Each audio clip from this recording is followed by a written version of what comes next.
Hi friends, welcome back to our channel. ఎవరైనా second hand కారును కొనాలనుకుంటే family అంతా ప్రయాణించే కారు కొనుక్కోవడం బెటర్. 5 లక్షల బడ్జెట్ లో 7 సీట్ల కారును ఎలా కొనుగోలు చేయొచ్చు? ప్రస్తుతం వాహన మార్కెట్ విస్తరిస్తోంది.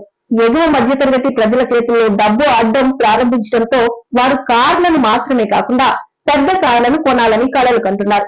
అందరూ ఆ కలను నిజం చేసుకోలేదు, కానీ కొంతమంది దానికోసం ప్రయత్నిస్తారు. కొంతమందికి సెకండ్ హ్యాండ్ కారు తీసుకుంటే పర్వాలేదు, కానీ ఆ వ్యక్తి మొత్తం కుటుంబాన్ని తీసుకెళ్లగల కారు కావాలని కోరుకుంటాడు. కాబట్టి 5 లక్షల బడ్జెట్ లోపు 7 సీటర్ కారుని ఎలా కొనగలం? Renault Triber second hand deals గురించి ఇప్పుడు తెలుసుకుందాం. ముందుగా కారు లక్షణాల గురించి చూద్దాం.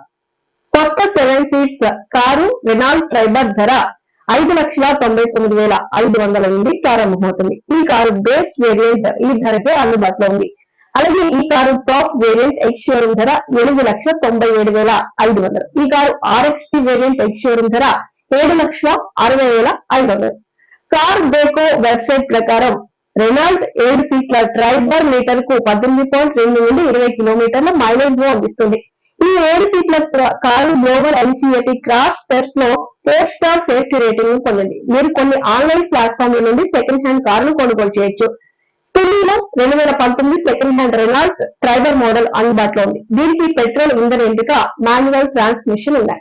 ఈ కారును ఫరీదాబాద్ లోని సెక్టార్ 27 లో 4,02,000 ధరకు అమ్మకానికి అందుబాటులో ఉంచారు. ఇక OLX లో ఇచ్చిన సమాచారం ప్రకారం 2020 మోడల్ రెనాల్ట్ ట్రైబర్ 5.25 లక్షలకు అమ్ముడవుతుంది. 19,000 కిలోమీటర్లు ప్రయాణించిన ఈ కారు మాన్యువల్ ట్రాన్స్మిషన్ తో కూడిన పెట్రోల్ తో నడిచే కారు. సెకండ్ హ్యాండ్ కారు కొనేటప్పుడు కొన్ని విషయాలు గుర్తుంచుకోవాలి, లేకపోతే నష్టం జరగచ్చు. మీరు కొనాలనుకుంటున్న సెకండ్ హ్యాండ్ కారును ముందుగా పరీక్షించాలి. మీరు కారు స్టీరింగ్ వీల్ ను కూడా చూడాలి. కారు సైలెన్సర్ నుండి వచ్చే పొగ రంగుపై మీరు శ్రద్ధ వహించాలి. పొగ నలుపు నీలం రంగులో ఉంటే ఇంజిన్ లో ఏదో లోపం ఉందని అర్థం. అలాగే ఇంజిన్ లో ఆయిల్ లీకేజ్ సమస్య ఉండొచ్చు. కారులోని అన్ని కాగితాలను జాగ్రత్తగా తనిఖీ చేయడం కూడా ముఖ్యం, ఎందుకంటే వాహనం దొంగిలించబడలేదని నిర్ధారించుకోవడం అవసరం. వాహనంపై ట్రాఫిక్ చలాన్లు లేవని నిర్ధారించుకోండి.